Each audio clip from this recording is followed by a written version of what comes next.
Est-ce que penser H24 à la nourriture, c'est un problème de nourriture ou est-ce que c'est autre chose? Il y a effectivement une obsession de la nourriture. Le poids que toutes ces femmes portent, tant que la nourriture est un sujet, c'est pas tellement les kilos, c'est vraiment un peu émotionnel en fait. Est-ce que je vais avoir suffisamment mangé? Il y a une peur de manquer. Elles croient être gourmandes. Elles se disent, bah, je suis gourmande, je pense tout le temps à la nourriture parce que je suis gourmande. Du coup, à chaque fois, j'arrive pas à tenir. Je manque de volonté face à la nourriture. Elles ont essayé l'hypnose, de faire des régimes, de faire du sport, de voir des psys.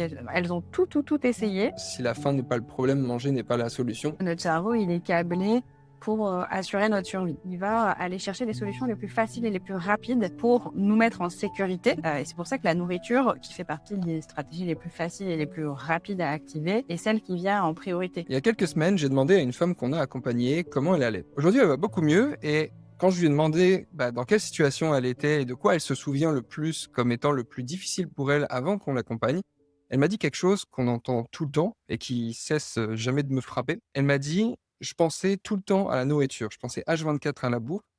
Qu'est-ce que je vais manger ce soir? Est-ce que j'aurais dû manger ça à midi? Est-ce que je vais tenir ce soir?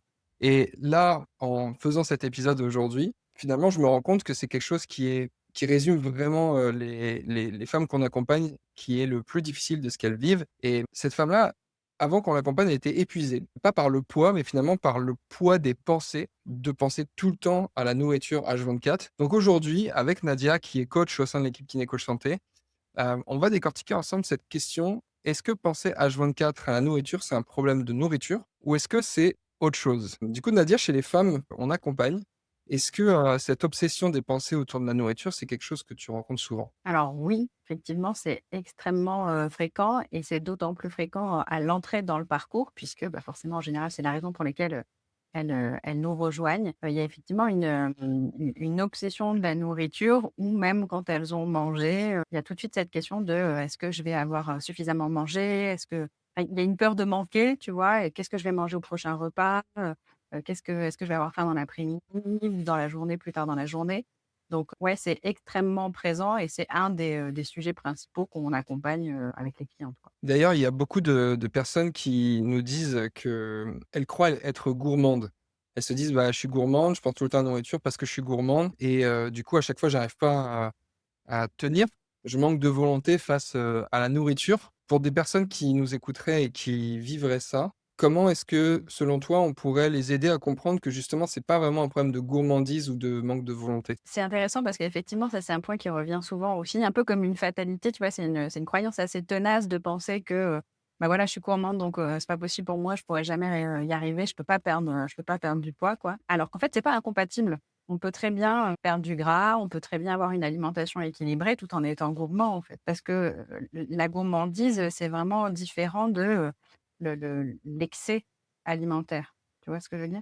Tu peux très bien, avoir, de l'appétence pour, des bonnes choses et des plats appétissants qui vont d'ailleurs être, très beaux à regarder, tu vois? D'ailleurs, un plat qui est joli à regarder est pas forcément riche, en termes caloriques et derrière, elles savent, pas déborder, tu vois? Elles savent se faire plaisir, manger en quantité raisonnable, assouvir leur gourmandise et puis derrière, être quand même dans quelque chose d'équilibré. Donc je me souviens plus quelle était ta question, à l'origine, mais la gourmandise n'est pas incompatible avec un équilibre alimentaire. Ouais, d'ailleurs, c'est souvent le signal que quelque chose d'autre cherche à être résolu.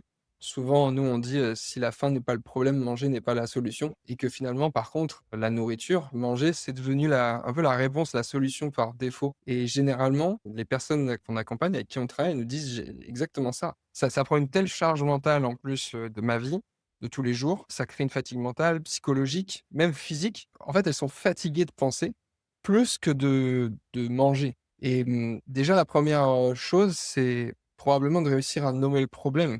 C'est-à-dire que c'est pas une obsession de la nourriture, malgré le fait qu'on ait l'impression que ce soit ça le problème. En réalité, c'est plutôt le symptôme d'autre chose. Et donc une fois qu'on a compris ça, souvent la question c'est: «Pourquoi ça arrive en fait?» Pourquoi mon cerveau il prend un raccourci comme ça tout le temps avec la nourriture? Selon toi, d'où ça vient ce mécanisme? Pourquoi certaines femmes en arrivent à passer autant de temps dans la journée, à dépenser autant d'énergie mentale, avec la nourriture?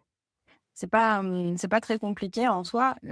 Faut savoir que notre cerveau, il est câblé pour, assurer notre survie. C'est son fonctionnement de base. Donc ça veut dire que non seulement il va focaliser son attention sur, les problèmes, à résoudre, les dangers, tout ce qui nous menace, et ça va déjà nous consommer pas mal d'énergie. Donc si on a peur de manquer, si on a cette obsession de la nourriture, déjà ça prend de l'énergie.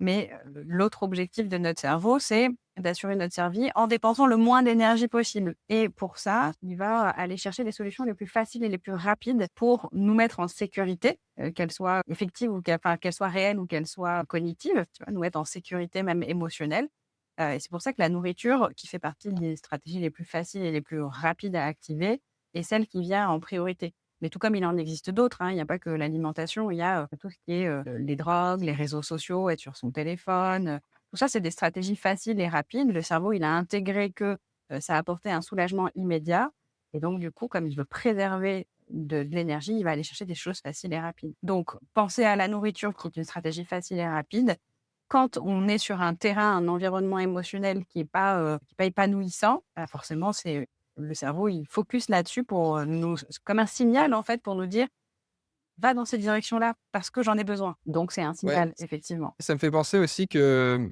pour aller chercher ce signal, c'est aussi souvent la conséquence de, tu sais, ce qu'on appelle la restriction cognitive. C'est-à-dire, beaucoup de femmes qui viennent nous voir, elles ont un peu cette règle invisible, tu sais, dans la tête, ce truc de, «Ça c'est bien, ça c'est mal, ça c'est bien pour maigrir, ça c'est pas bien pour, ça fait grossir, ça j'ai le droit, ça j'ai pas le droit».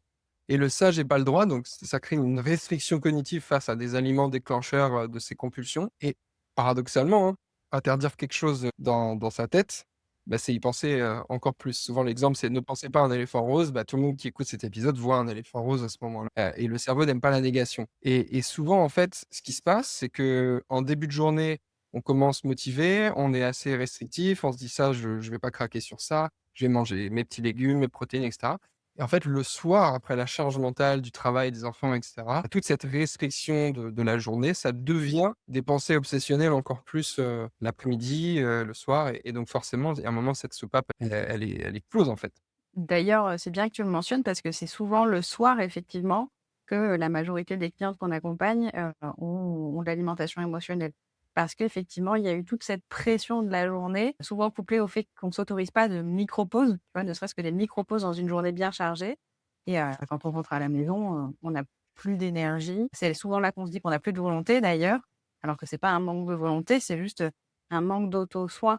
Tu vois, au fil de la journée, de conscience de soi, de ce qui se passe, de ce qui se joue pour soi. Ouais, il y a vraiment aussi cette notion de enfin, je le souligne, hein, c'est vraiment cette hyper-vigilance vis-à-vis de son alimentation. C'est-à-dire que si je suis en surpoids, je me dis que le problème, c'est ce que je mange, ce qui est la réalité d'un point de vue, physique. C'est-à-dire que si je suis en surpoids, c'est parce que je mange, entre guillemets, «trop» par rapport à ma dépense énergétique, donc mon corps, grossit, je stocke de la graisse, et donc on croit que le problème, c'est ça, et du coup, on devient hyper vigilant sur, la nourriture comme étant le problème. Et encore une fois, rester dans ce paradigme, c'est rester dans le piège d'exacerber les compulsions alimentaires. Et le problème de rester de tourner dans ce cercle-là, c'est que souvent, on a l'impression qu'on tourne en rond dans le poids, ce que je sens comme surpoids physique ou émotionnel, mais c'est surtout ce que ça nous coûte vraiment de penser tout le temps à la nourriture. Et ça, c'est ce qui me frappe vraiment quand nos clientes, elles viennent nous voir, c'est que, OK, elles nous parlent surtout du poids, mais quand on les amène à changer un peu de regard de: «OK, le poids, c'est un problème qui a l'air difficile dans ta vie», et c'est vrai, et on le minimise pas. C'est quoi les autres conséquences de cette obsession vis-à-vis de la nourriture? Toi, tu as l'impression qu'après avoir aidé des centaines de personnes, ces dernières années, que tu as pu accompagner sur ces thématiques-là, c'est quoi les conséquences que tu vois de cette obsession permanente avec, la nourriture? Ah, bah, conséquences, sociales, déjà, parce qu'on va on va se sentir mal, on va se sentir, tellement, frustré dans son quotidien, parce que pour rebondir, sur ce que tu disais tout à l'heure, le fait de juger certains aliments comme bien, comme mal, comme interdits et cetera, fait que, bah, on se restreint énormément quand on se retrouve dans un moment, social qui est important, hein, par ailleurs, on peut pas s'en priver. Bah, il va y avoir une hyper focalisation sur: «Ça, est-ce que je peux le manger?» On va se retenir jusqu'à ce qu'à un moment donné, on lâche. Du coup, on se sent pas bien par rapport au regard des autres, on se sent pas bien par rapport à soi. Derrière, on peut culpabiliser même pendant des jours, donc ça pèse aussi sur le moral, sur l'estime de soi. Ouais, les conséquences, elles sont assez lourdes, mais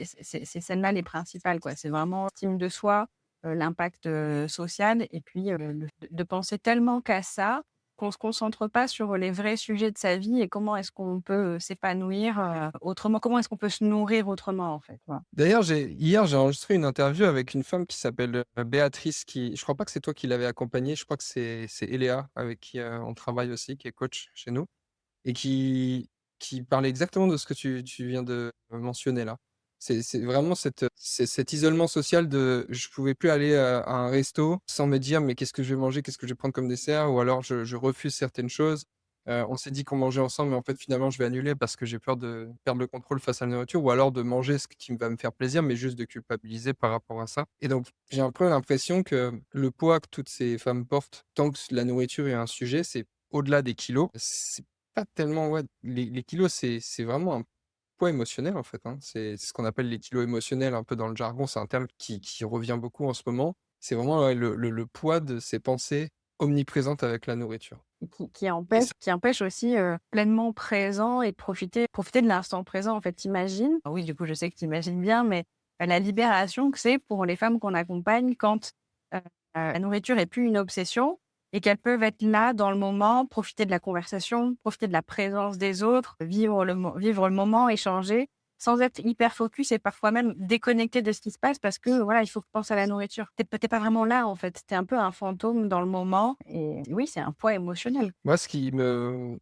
touche le plus en ce moment et de plus en plus, et tu vas comprendre pourquoi, c'est les femmes qui ont l'impression de passer un peu à côté des moments précieux qu'elles vivent avec leurs enfants. Moi, j'ai 2 enfants en bas âge et ça prend beaucoup de place, des enfants dans une vie pour un papa ou une maman et souvent, tu vois, quand j'entends, «Je refuse de faire des activités avec mes enfants». Alors souvent, quand c'est un peu le printemps qui arrive, on nous dit: «Bah, je refuse d'aller à la plage» ou «Je refuse même de partir en vacances parce que je sais que je devrais leur dire que je veux pas aller à la plage». En hiver, ça peut être des balades, des choses comme ça.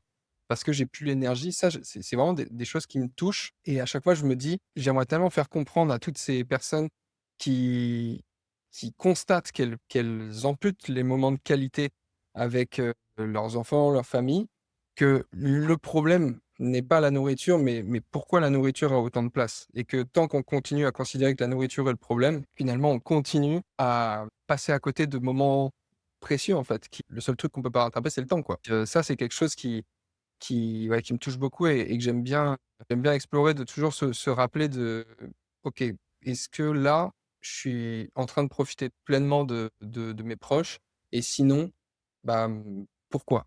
Pourquoi?» et à partir du moment où j'arrive à mettre le doigt sur le bon problème, alors pour les personnes qui nous écoutent, ce sera très probablement la nourriture, le poids et cetera. Finalement, et si c'était pas vraiment le problème et si c'était le symptôme de quelque chose de plus profond?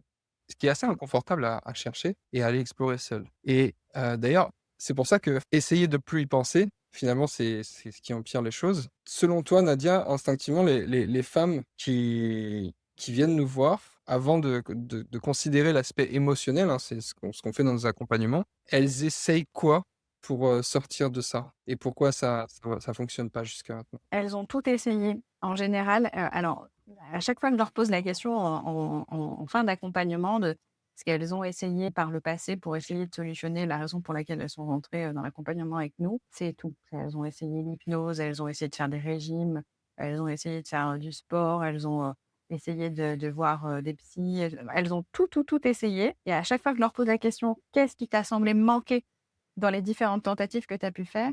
Elles m'ont expliqué que c'était vraiment la jonction entre, aliment et émotion. Le fait qu'il y ait un accompagnement émotionnel en plus d'un accompagnement, sportif ou alimentaire. Parce que souvent, elles se sont focalisées soit sur l'un, soit sur l'autre, mais il y a jamais eu une jonction des 2 avec, des professionnels qui les accompagnent sur l'ensemble, en fait, de ces sphères-là et c'est la clé. C'est la clé parce qu'effectivement, si tu te concentres uniquement sur, l'alimentation, le sport, mais que tu comprends pas pourquoi tu arrives pas, à changer ton alimentation ou que tu comprends pas pourquoi c'est difficile de te mettre au sport et cetera, bah, ça va fonctionner pendant un temps, souvent un temps court et derrière, tu reprends tout, voire même, encore plus. Souvent, c'est très, décevant pour elle et puis ça ancre des croyances très limitantes pour la suite et puis quand tu travailles que la sphère émotionnelle ou psychologique, plutôt parce que la plupart du temps, elles sont plutôt allées voir, des psys. Bah, tu parles, tu parles, tu parles, tu parles, mais en fait, tu passes pas concrètement à l'action ou tu sais pas, en tout cas, comment l'activer dans ton quotidien. Puis surtout, tu fais pas forcément le lien entre, ce qui se passe dans ta vie et ta silhouette. Si on pose une intention pour, quelqu'un qui nous écoute de ressortir avec, vraiment du concret pour, justement changer de paradigme de: «OK, j'ai essayé ça, ça, ça n'a pas fonctionné», plutôt que d'éventuellement se tourner vers une énième méthode qui fonctionnerait pas, peut-être on peut essayer de partager rapidement des clés de ce qui marche.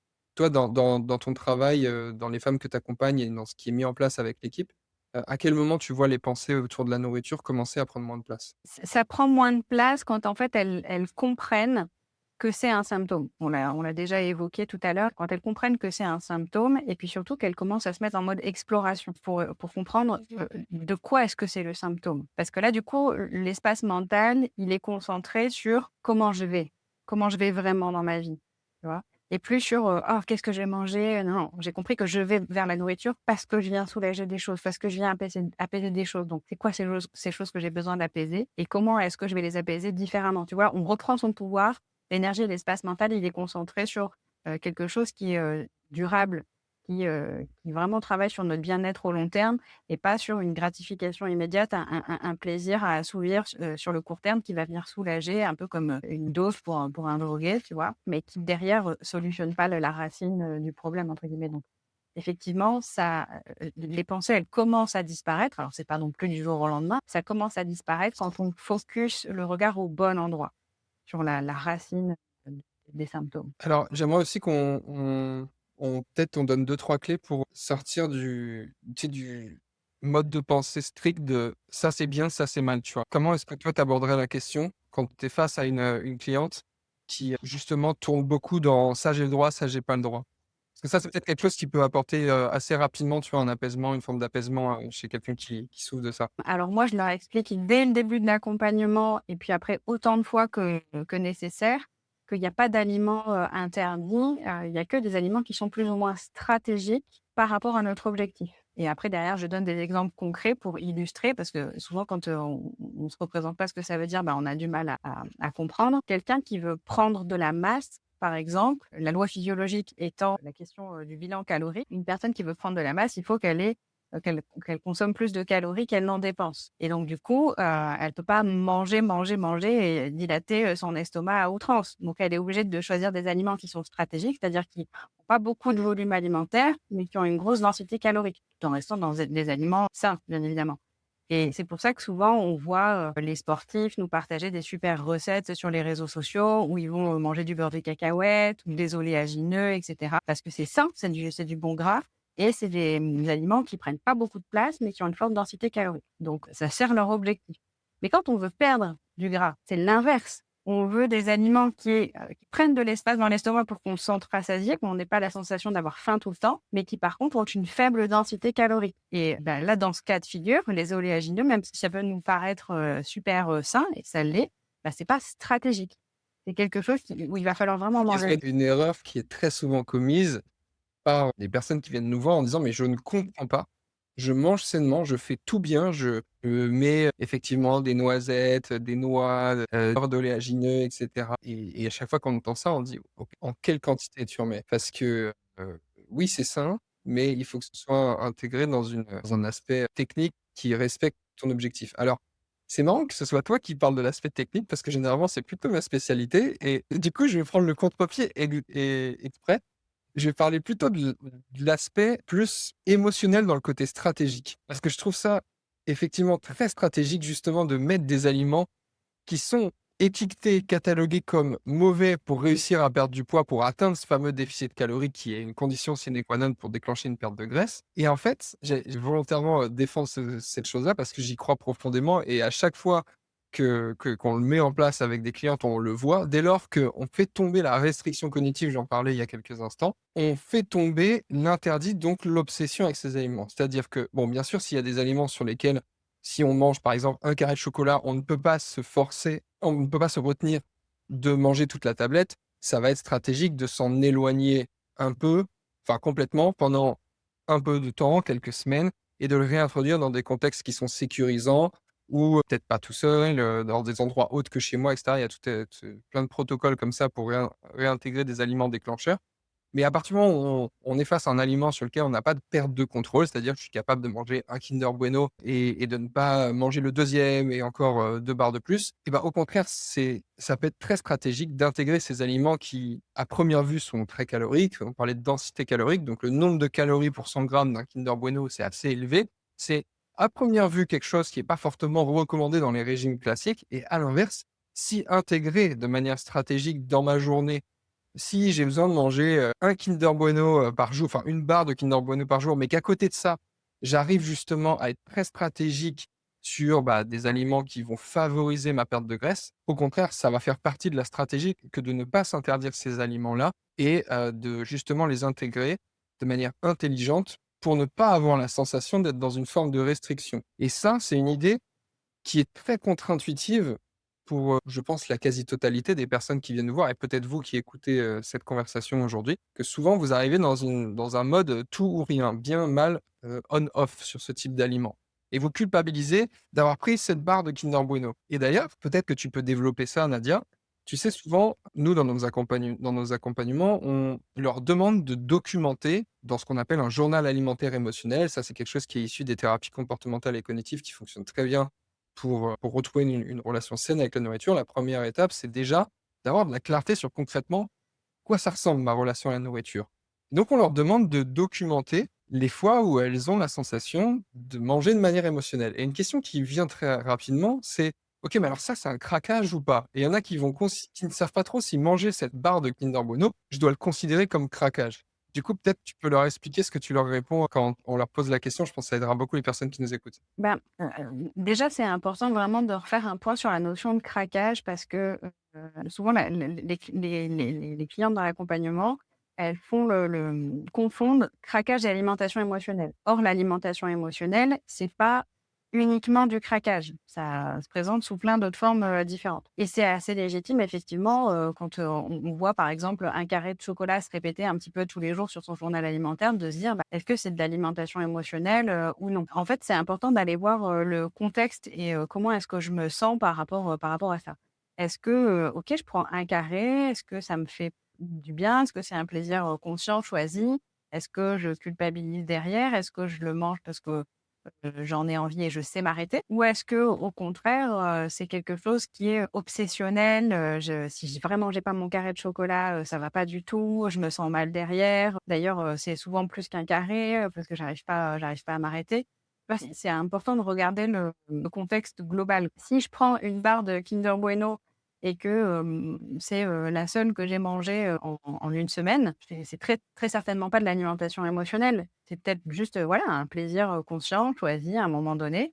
Par contre, si tous les jours, 3 fois par jour, je peux pas m'empêcher de prendre une barre de Kinder Bueno, OK, j'en mange pas plein d'un coup, mais, j'en mange plusieurs fois, tu vois, comme ça dans la semaine, bah, là, ça peut être intéressant de s'interroger parce que si sur le moment je culpabilise pas, mais qu'après derrière, à la fin de la semaine, je suis frustrée de voir que mes mesures, elles évoluent pas, elles stagnent. En fait, l'émotion, elle est différée, la culpabilité, elle est différée. On la ressent pas sur l'instant, mais on la ressent derrière sur, bah, les conséquences de nos choix. Donc en général, je leur explique que, l'alimentation émotionnelle, c'est pas que le craquage, c'est vraiment, toutes les fois où on va manger pour une autre raison que la faim physique. C'est important de mettre de la conscience là-dessus.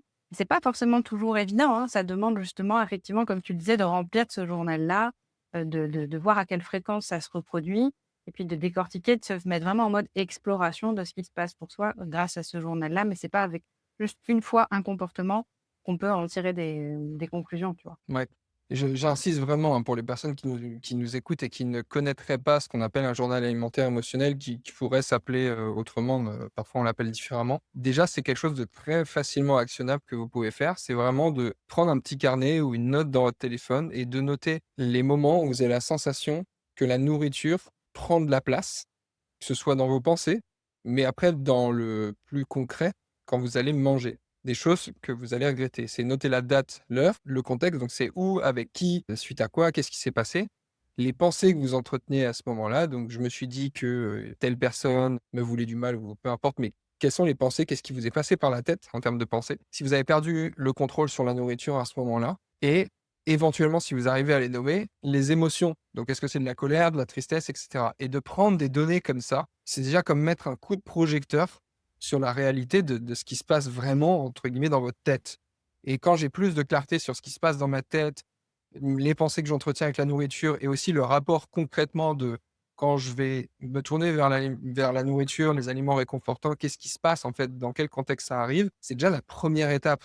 Si demain, vous avez, je sais pas, un problème de santé, vous allez voir, le médecin, il va commencer par vous poser des questions pour comprendre le contexte et cetera et donc vous pouvez déjà vous auto-analyser sur votre rapport à la nourriture tout en prenant des données et le jour éventuellement où vous avez plus de clarté là-dessus, déjà chez plein de personnes, ça crée déjà des changements parce que vous allez comprendre que dans tel contexte, il se passe ça, je vais me tourner vers la nourriture donc potentiellement, vous allez trouver toute seule des solutions pour nourrir, en fait, le besoin qui n'est pas rempli à ce moment-là et qui vient être rempli par la nourriture.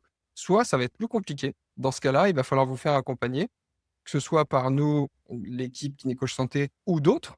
Mais le jour où vous arrivez vers un professionnel avec ça, ces données-là, mais vous gagnez un temps fou. Et nous, c'est de toute façon, c'est le premier truc qu'on fait faire. L'un des premiers trucs. C'est pas le premier truc, mais très rapidement, dès les premières semaines, on demande en fait, aux personnes, avec qui on travaille de tenir ça, parce qu'on a besoin de données en fait pour vous aider. Donc c'est déjà quelque chose que vous pouvez faire de votre côté.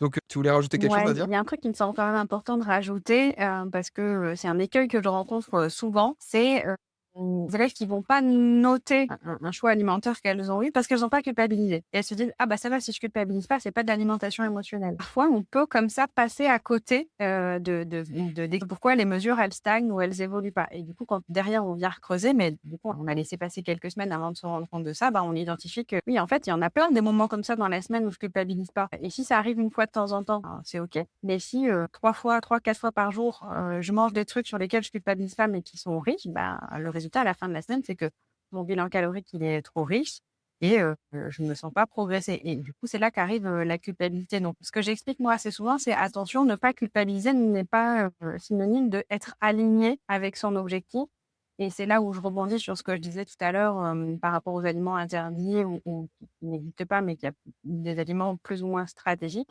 Ça ne veut pas dire que, un aliment qui serait moins stratégique, il ne faudrait pas en manger. Tout à fait d'accord avec toi sur le fait que c'est important de se l'autoriser, mais tout est une question de quantité. Si je m'autorise un petit Kinder Bueno, ne serait-ce qu'un demi Kinder Bueno, tiens, on va partir même sur un demi et je parle du Kinder Bueno parce que moi, ça a été vraiment mon truc pendant des années, hein. C'est fait exprès. Tu vois, tu me J'ai fait souviens, ouais. exprès de prendre cet exemple-là parce que je savais que c'était quelque chose que tu apprécies particulièrement. OK, voilà, je prends, un demi Kinder Bueno, je culpabilise pas. OK, et puis 2 heures plus tard, je reprends un demi Kinder Bueno et je culpabilise pas. Et encore 2 heures plus tard et je fais ça combien de fois dans la semaine?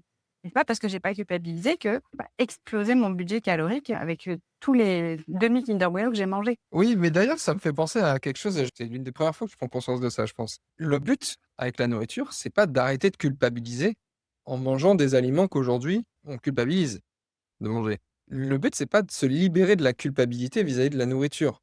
Le but, c'est de ne plus avoir besoin de la nourriture pour combler quelque chose. Je ne sais pas si c'est assez clair dans la manière dont je le dis, mais je vais le répéter pour vraiment que les personnes comprennent bien. C'est que le but, c'est pas d'être capable de manger un Kinder Bueno et de se dire: «Ah finalement, je m'en fous, j'arrête de culpabiliser». C'est quand ce Kinder Bueno, je constate que je le mange plusieurs fois de manière répétée dans la semaine et que quand j'observe dans quel contexte, c'est toujours dans un contexte émotionnel, chargé émotionnellement avec des pensées qui sont, des pensées qui me coûtent de l'énergie, du focus. Quand ça s'est répété, le but c'est pas d'arrêter de culpabiliser quand entre guillemets «je craque».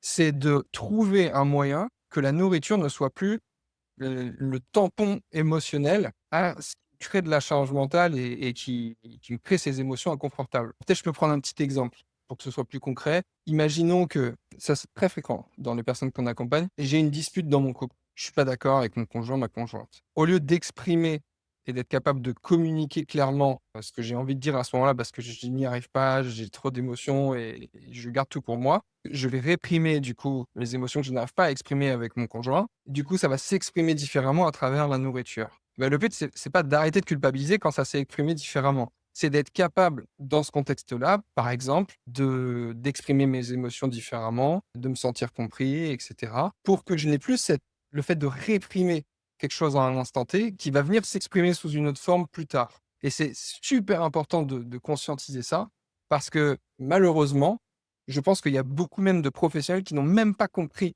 ce principe-là et qui ont tendance à tenir des discours de: «Oui, bah, il faut, vous lâcher la grappe avec la nourriture, arrêter de culpabiliser en mangeant» et du coup, quand ça, c'est mal compris, malheureusement, ça déclenche enfin, j'allais dire ça déclenche un comportement. Non, le comportement est déjà là, mais ça ne fait que enfin, ça n'enlève pas le comportement qui est problématique à la base. Oui, ponctuellement, on enlève de la culpabilité, mais comme tu l'as très bien dit, Nadia, la culpabilité, elle va revenir plus tard, hein.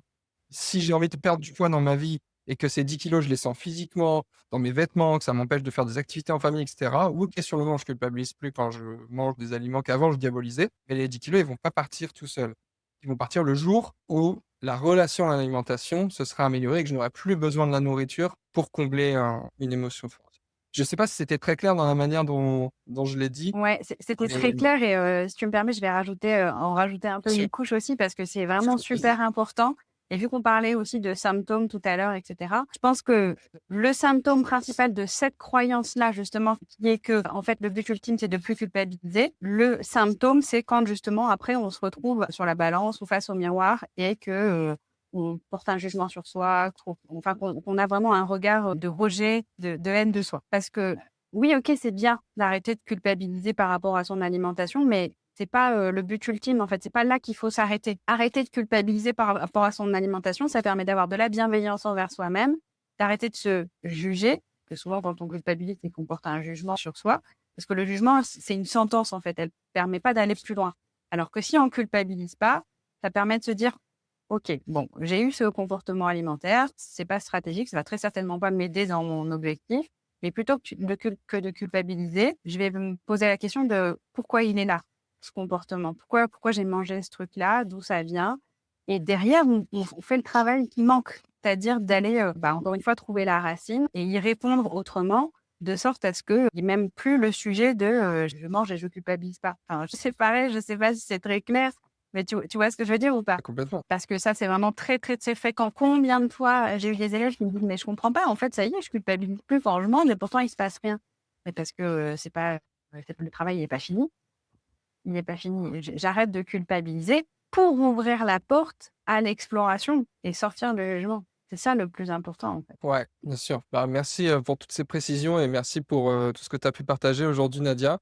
Je pense on peut s'arrêter là pour, pas faire un épisode, trop long. Moi, ce que je retiens de tout ce qu'on a partagé aujourd'hui, c'est que si on passe notre journée à penser à la nourriture, c'est pas parce qu'on manque de volonté, c'est finalement que ça cache quelque chose de plus profond et que tant qu'on vient pas nourrir, remplir ce besoin plus profond qui est non assouvi, bah, les pensées, elles vont toujours continuer à occuper, autant de place et la bonne nouvelle, comme tu l'as dit, Nadia, c'est que le jour où ce travail, il commence vraiment, les pensées, elles vont naturellement, s'apaiser et parfois même, assez, rapidement et d'ailleurs, c'est la bonne nouvelle et je tiens vraiment à le souligner, c'est que c'est pas parce que potentiellement, si vous écoutez aujourd'hui notre discussion, vous avez la sensation d'avoir tout essayé, que en réalité vous avez tout essayé et que ça doit prendre encore des mois, des années pour se résoudre. Alors des mois peut-être, des années, très probablement pas si vous commencez à vous intéresser vraiment à la raison pour laquelle vous avez ce besoin de vous tourner, avec la nourriture.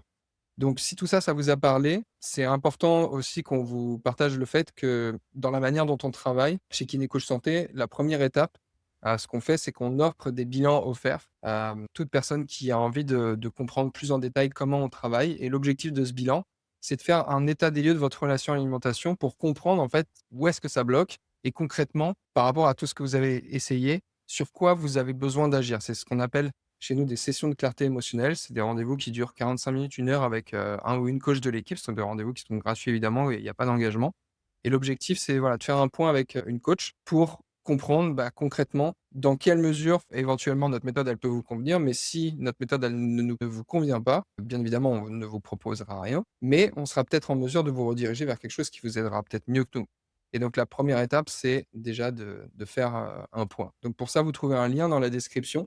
Sinon, vous allez sur kinécoachsanté.fr/bilan et vous allez pouvoir avoir comme ça l'opportunité gratuitement de vous glisser dans l'agenda d'un ou d'une coach de l'équipe. On vous dit à très bientôt, prenez soin de vous et à bientôt pour, un prochain épisode.